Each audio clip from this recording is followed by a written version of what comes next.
Inevitably, when we're talking with a commercial client who's experienced water damage in their business, they want to know if they're going to have to close their business. And we do everything in our power that they don't have to close their business.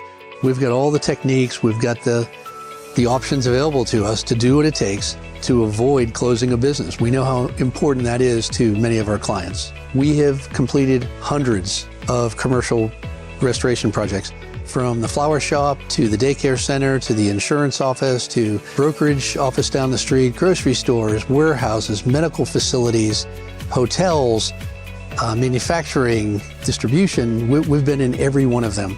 We get it. It's a hassle, it's inconvenient.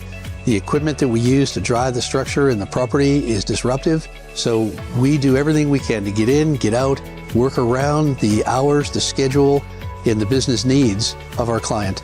And we've become very good at doing that over the hundreds of